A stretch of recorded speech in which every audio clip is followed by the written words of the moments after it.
You want to know what the most powerful revenue stream is in the choral world? It's not tickets, it's not donations, it's not grants, it's actually the person standing next to you. It's membership. Membership is also a crazy scaling factor on a whole bunch of other revenue streams, so in that way it's a bit special. And today we're going to break it down so you know how scaling membership works and whether it's right for your kind of group. So everybody, breathe in, breathe out. Let's get into it.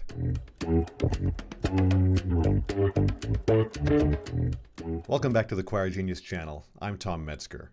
And welcome to our series on how to make more money for your choir. Today, we're going to be drilling down on one particular revenue stream, which is membership.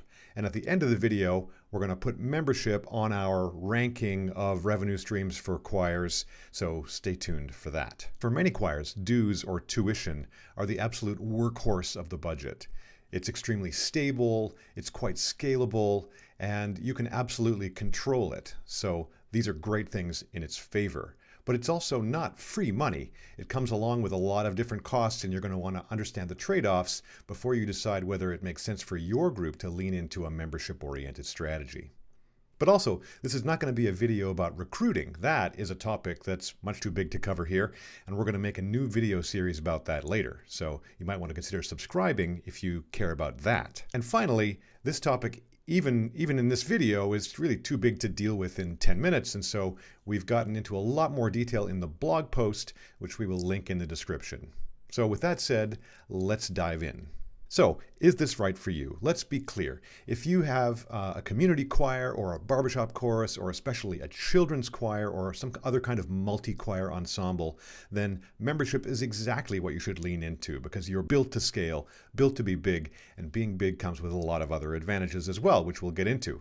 But if your model relies on being small and elite and exclusive, like a professional choir, like an elite group that is capped at 16 or 24 members, like a chamber choir, something like that, then you actually can't lean into membership. It's not going to work with your model at all. And that is why a lot of small groups from 20 to 30 or even 40 members seem to constantly be struggling with money because they are. But for most kinds of groups, community groups, and especially those multi-choir ensembles, membership revenue is the best one you're probably going to find in terms of potential revenue streams. But we'll see when we put it on the ranking at the end of the video. Now, most choirs never really calculate this, but membership revenue is special in a really important way because unlike a lot of the other revenue streams we're going to cover in this series, it's a multiplier on so many other things that you do inside your organization. So every new person that you add, obviously besides that direct revenue, is going to give you more people to sell tickets to every show that you do. It's going to give you more people to boost your social media and otherwise word of mouth, get the word out about your group. It's also more people who can volunteer to get things done in your group. And obviously it's an enormous source of potential donors to your group as well. By the way, that's why I think it's crazy that a lot of groups have their membership and their donors in different databases or different spreadsheets. Like, can we just put all these things together so they all work and synergize? On the other hand, having all those people in your group also increases administration and communication time. And obviously it's going to increase things like how big a space you need to rehearse in, and that's going to cost more money. And even things as obvious as more music is going to have to be purchased so you can legally sing with all those people. So basically, if your processes are dialed in already for leveraging members to sell more tickets, to boost your social media and so forth, if you're already good at doing those things, then it's probably an amazing idea to lean into this membership strategy. And also, if your infrastructure and your systems are in place already to handle more people, then again, this is another great sign that leaning into membership might be right for you. So if your systems are really dialed in for leveraging your people to boost ticket sales, to get your social media flowing, to really take advantage of volunteers, and your infrastructure is in place so that you can communicate with more people without your systems buckling, and you've got a big enough rehearsal space and so forth, then it might be a great time for you to lean into membership growth. One way to think about it is growth without systems is chaos, and growth with systems in place is leverage. So now let's get on to a really interesting and critical topic here, which is pricing strategy. But before we do, if you've gotten this far in the video, you're probably a person who cares deeply about the success of their group and about choral music in general, and that's what we're all about here at Choir Genius. So that's why we're making all this content to make groups better. So please like the video, share it with somebody else. And if you want to be notified when we drop new videos about how to make your choir better, then subscribe to the channel and click on that bell icon. Now let's get back to it. So we can't really talk about a membership strategy without also talking about pricing and your pricing strategy. And like in any business, pricing strategy is surprisingly tricky. It's one of the hardest things that most businesses have to do. The good news is that at its most basic level, you're still talking about a supply and demand curve. So there's a sweet spot price where your memberships are costing enough to maximize the money that you're getting from it, but not too much to prevent people from being interested in becoming members of your group. So there's that sweet spot there, and that's what you're shooting for.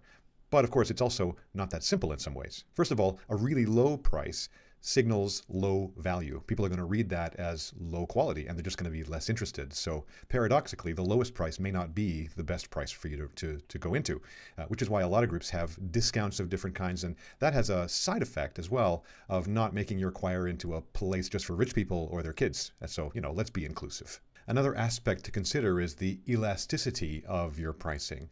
So if your members are not that attached to the group, then you don't have a lot of leeway there. If it's their whole social circle, they probably would stay even if you double the price. And so you probably don't want to do that, but you should probably understand that dynamic.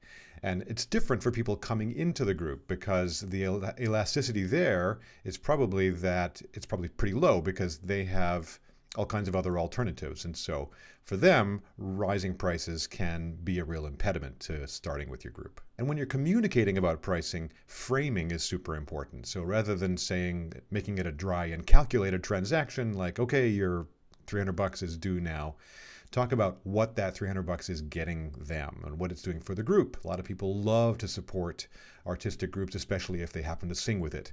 Make sure you're framing that membership dues conversation along with all the good that it's doing and all the value that it's bringing for them. So I think the best way to optimize that is to set your baseline prices pretty high, like as high as it makes sense to set them given the level of demand, and then to have different tiers in your pricing that are for different kinds of people. So you've got your base price for regular people, if you will, and then you've got a bunch of discounted prices. Maybe it's for seniors, maybe it's for youth, maybe it's for people who volunteer, maybe this is a scholarship program, so that people who can't really do the base price can still participate because chances are they have a lot to contribute.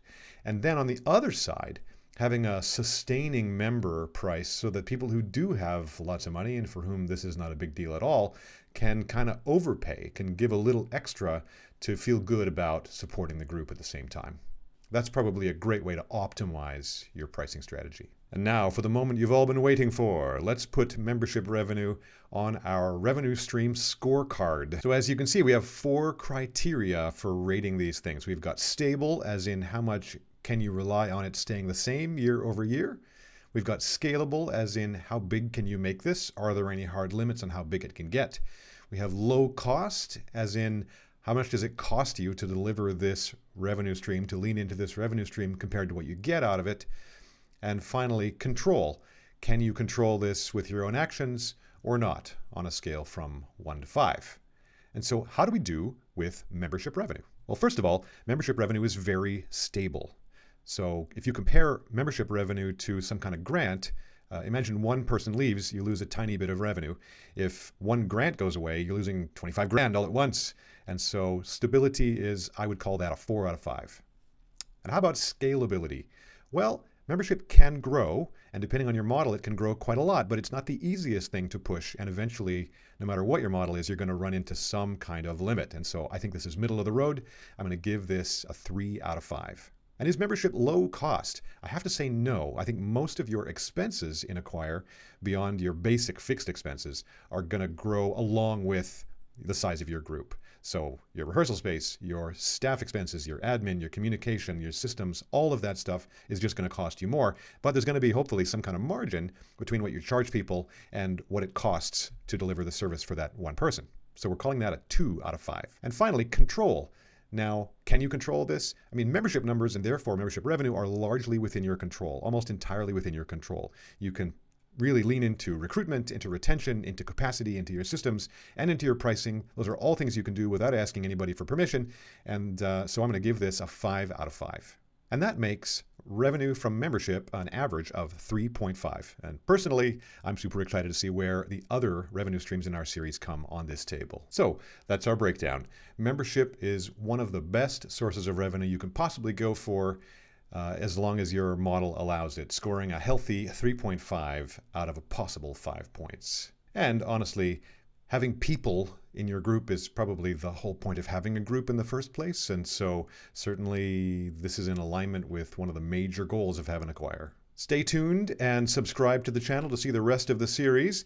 And in the next episode, we're going to be getting into, drum roll please, ticketing. Selling tickets and doing ticketed shows. It's going to be a great episode. We will see you there. In the meantime, let's get out there and make some music.